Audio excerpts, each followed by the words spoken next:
بس ما تبوظش الدنيا عشان خروجه. هي دي مش نفس فكره ده انا هاخد اكسترا ايدج بقى وما اروحش العزا بتاع جوز خالتي، لا مش قصدي كده، بس الفكره اللي هو انت الاولويه بالنسبه لك، ومحدش هيشيل مسؤوليتك، ومحدش هيكون مسؤول ان هو يخليك احسن، انت اللي هتعمل ده بس محدش تاني يعمل ده. ويلكم باك. فاكر كوبايه الميه المشبره دي؟ يبقى احنا كده هنصور فيديو جديد. انا عايز اقول ان انا بشرب كميات ميه في القعده بتاعه التصوير دي عشان الدنيا بتبقى حر فعلا، فلازم يكون في ميه متلجه كده.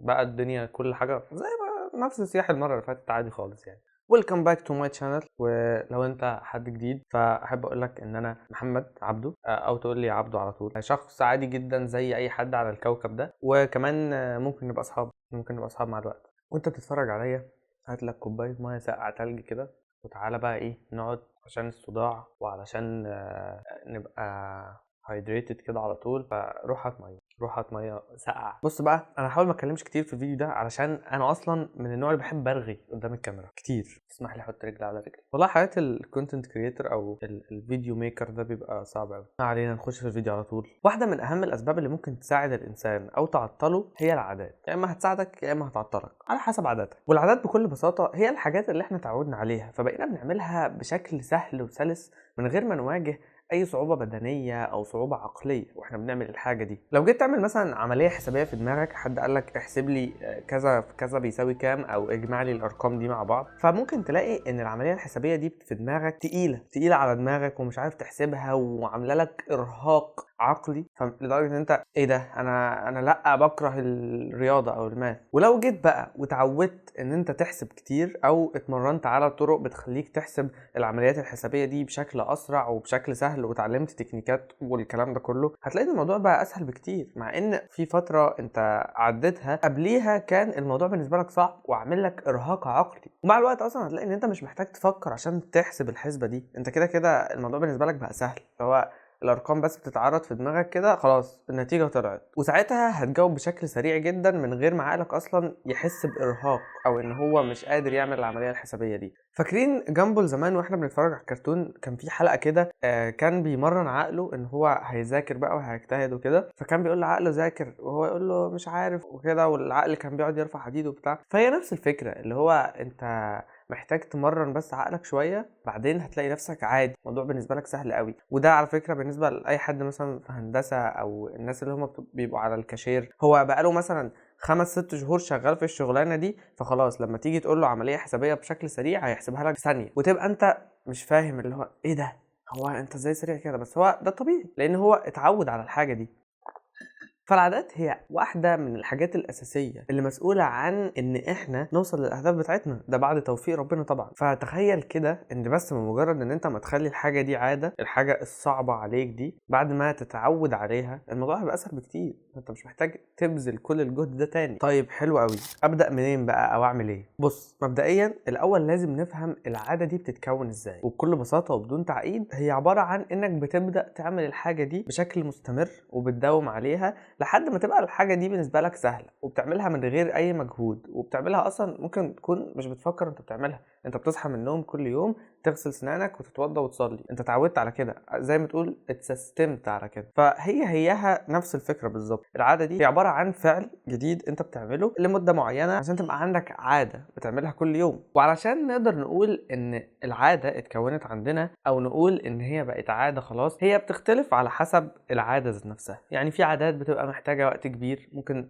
تقعد تعملها شهر أو شهرين فخلاص بالنسبة لك بقت عادة ومن روتين يومك. في عادات تانية ممكن تقعد معاك 6 شهور، لأن العادات بتختلف في مستوى السهولة والصعوبة، مش كل العادات زي بعض. فمثلا لو انت حاولت كل يوم تقرأ لمدة نص ساعة، هتيجي بعد سنة هتلاقي ان عندك حصيلة مفردات وعندك ثقافة ومعرفة أكتر بكتير من دلوقتي. ولو قلت لحد ان كل ده اكتسبته من قراية نص ساعة بس، هيقولك مستحيل ومش منطقي، ازاي كل ده عشان بتقرا نص ساعة بس؟ بالنسبة للعقل البشري ان نص ساعة من القراية صعب جدا انها تخليك متحدث جيد باللغة العربية مثلا. بس بقى هي دي قوة العادة. كتاب العادات الذرية هو بالنسبة لي كتاب مفضل جدا. وخد بالك فكرة اصلا تسمية الكتاب العادات الذرية يعني انت فاهمني طبعا.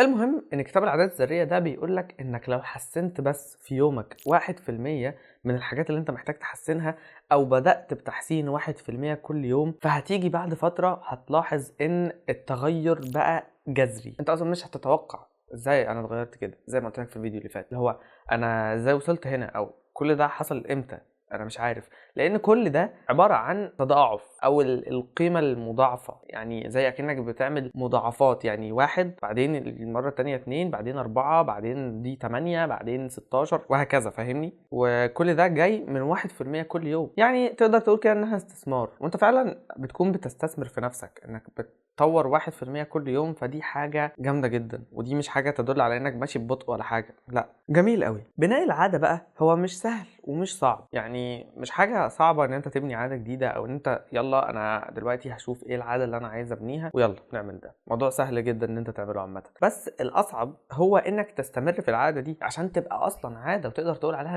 ان انا عندي عاداتي كذا، بعمل كذا، بقوم من النوم بعمل كذا، الروتين بتاعي كذا وهكذا. وعلشان نبدأ نغير نفسنا ونبني عادات جديدة، احنا محتاجين برضو شوية عادات كده ملهاش اي تأثير لازمة ان احنا نقللها او نرميها بره خالص. ويستحسن بعد ما تخلص الفيديو ده تجيب ورقة كده وتقسمها نصين. النص الاولاني هتكتب فيه العادات اللي انت عايز تكتسبها، والحاجات الجديدة بالنسبة لك، والحاجات اللي انت عايز تجربها، وكل الحاجات اللذيذة اللطيفة دي. بس على الجانب الاخر اكتب فيها العادات اللي انت مش حاببها، مش حابب اصلا انها تاخد دقيقة من يومك. فدي بص هنمسكها كده ونحاول ان احنا نرميها بره النظام بتاعنا خالص. وانا عملت كده قبل التصوير، بس يعني ايه، اول ما تعمل الخطوه دي اصلا هتلاحظ ان دلوقتي انت بقى عندك وضوح شويه ايه اصلا اللي بياخد من يومي، ايه الحاجات اللي انا مش محتاجها تكون في حياتي، عادات بتاخرني بتخليني ما اخدش خطوه في الحاجه اللي انا بحبها او عايز اعملها، ما بشتغلش بشكل كويس بسبب كذا او كذا.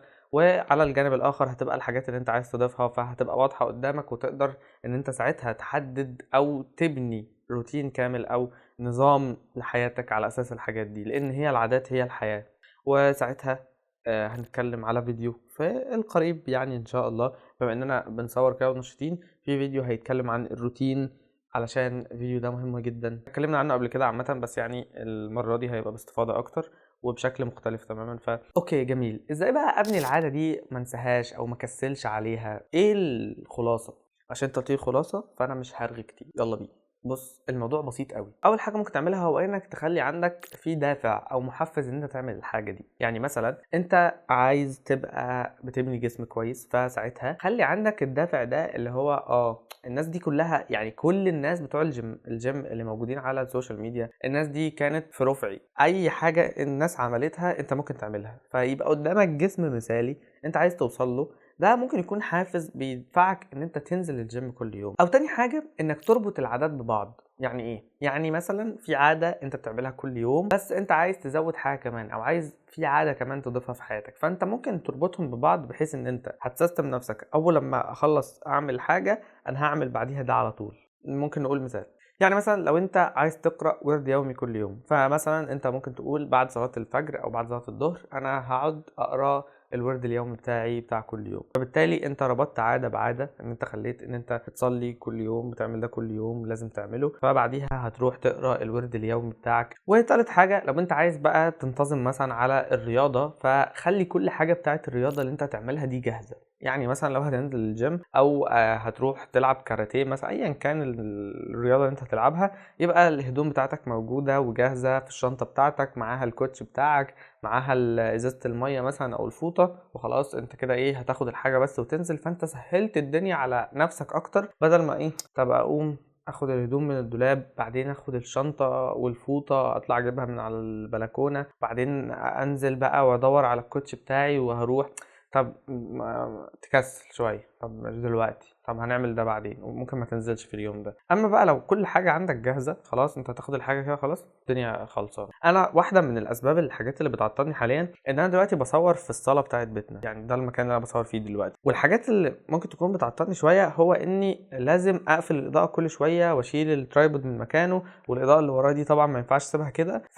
كل مره انا باجي افتح الاضاءه عشان اصور واحط الاضاءه اللي ورايا واجيب الترايبود وافتحه هنا والكلام ده كله. قبل كده كان عندي اوضه بصور فيها، بس الاوضه دي مشغوله دلوقتي، مش متاح ان انا اصور فيها، فكنت بسيب الحاجه مكانها. كنت حرفيا باجي احط الموبايل او الكاميرا اللي انا بصور بيها، احطها على البتاع وابدا اصور وخلاص. كان في زرار واحد بيقيد لي كل الاضاءات دي، زرار في المشترك كده اشغله يقيد كل الحاجه. انما دلوقتي الموضوع بيعطلني شويه، بس انا بحاول يعني ما اتعطلش عن الظروف بقى والمعافره والكلام ده كله، فبحاول ان اصور دلوقتي بصور كلهم نايمين. فالموضوع دلوقتي بيختلف شويه، بحس ان انا عندي طاقتي بتقل، مش قادر ان انا اقوم اشيل الترايبود واحطه مكانه او الاضاءه واحطها مكانها واحط مش عارف ايه، ودي شاشه ممكن اقيدها.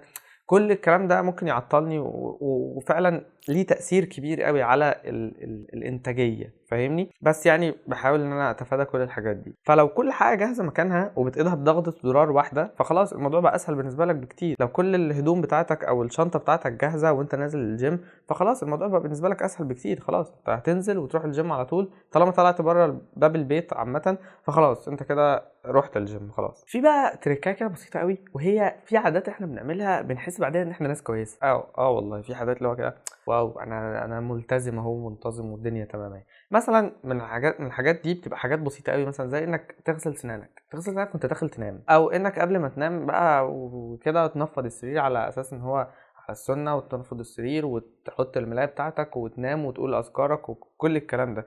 فالعادات البسيطه دي حاجات بسيطه قوي، حاجات بسيطه قوي بجد، لو تذكر بتعملها في 10 دقائق مثلا، فتحس ان انت قشطه، انت ماشي على الطريق الصح. يعني مثلا الناس اللي بتتكلم على هو انا يعني لو صحيت بدري ودخلت دش ساقع ونزلت الجيم ومش عارف ايه هبقى انا راجل خارق، الموضوع ده على فكره هو كفيل بس ان هو، او الفايده منه ان هو يحسسك ان انت قشطه، انت بدات في حاجه بتنجزها. يعني مثلا انت تصحى بدري بالنسبه لك ده ممكن يكون انجاز، ان انت دخلت قلت الاذكار مثلا ونفضت السرير ونمت، فكويس انا كده ماشي صح، انا بعمل الحاجه الصح. فهو بس مجرد الشعور بتاع الاحساس ان انت تمام وان انت كويس اهوت والدنيا سليمه ويجي منك، والعادات دي بتبقى اصلا حلوه كده كده، مش بتخسر حاجه يعني. فالموضوع ده بيبقى جامد قوي، بيخليك اللي هو قشطه انا ملتزم خلاص تمام.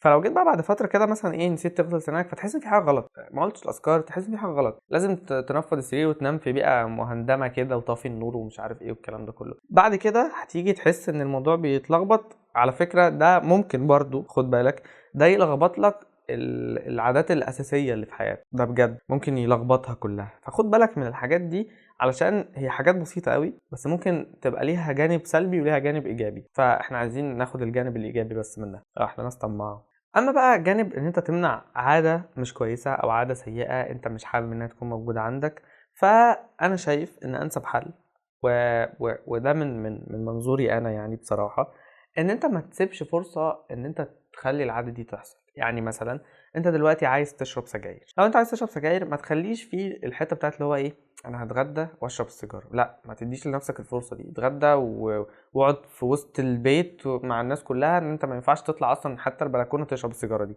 ما تديش لنفسك الفرصه دي ايا كان بقى. مثلا بتقعد على التليفون كتير، بتضيع وقت كتير على السوشيال ميديا، حاول ان انت ما تسيبش لنفسك وقت اصلا ان انت تمسك تليفون بالطريقه الكبيره دي، لحد بس على الاقل يعني ما تفقد العاده دي رونقها بالنسبه لك، وان هو خلاص انا اتعودت ان انا ابقى من غير العادات دي. فاهمني؟ انزل اجري، اتمشى، اعمل اي حاجه، بس ما تديش لنفسك الفرصه دي. انا عارف طبعا التليفون ما كلنا قبل النوم كده تيك توك وانستجرام ريلز بس، خلاص ساعتين 3 كده لحد ما تنام. وفي حاجة مهمة قوي بقى، لان الرحلة مش سهلة في انك تستمر. لو انت مثلا شخص قاطع كارب او ما بياكلش فاست فود، بيحاول يهتم بجسمه بالرياضة، لازم تحط لنفسك قواعد صارمة وكمان تمشي عليها ايا كانت المناسبة، ايا كانت الظروف. مثلا تخرج انت واصحابك، فمش لازم تجيب معاهم اكل تاكله من بره طالما انت عامل لنفسك وجبات، او حتى ممكن تاخد الوجبه بتاعتك معاك بره. مش لازم تنزل اصلا لو انت الموضوع مش متاح بالنسبه لك في تنظيم وقتك، فخلاص مش لازم تنزل، واعتذر ان انت تنزل معاهم، دي مش حاجه عيب. حتى لو نزلت وما طلبتش نفس الحاجه او ما اشتريتش نفس الحاجه اللي هم بيشتروها، دي مش حاجه تعيبك اطلاقا. كل واحد يا جماعه المفروض بيكون بيركز على نفسه، وانا اهم حاجه بالنسبه لي هي انا، واولوياتي كلها هي انا. فخلاص الموضوع كله انا محور الكون بالنسبه لي، فدي مش حاجه تضايق حد خالص بصراحه. فبس ما تحاولش ان انت تبقى مكسوف، او اللي هو طب انا هنزل فلازم اطلب تشيز كيك باللوتس مثلا، فلا، انزل اطلب ميه عادي، ما تطلبش حاجة خالص، بس ما تبوظش الدنيا عشان خروجه. ولو الخروجه دي بالليل وانت هتنام بدري عشان تحدد لنفسك مواعيد صحيان بدري هتقوم تشتغل فيها، فبجد صدقني ما تجازفش ان انت تطلع، حتى اللي هو عشان صحابي ومش عارف ايه. لا لا بجد يعني، هي دي مش نفس فكره اللي انا هاخد اكسترا ايدج بقى وما اروحش العزا بتاع جوز خالتي. لا مش قصدي كده، بس الفكره اللي هو طالما الموضوع بالنسبه لك مش هيجيلك بالفايده قوي، ايه المشكله؟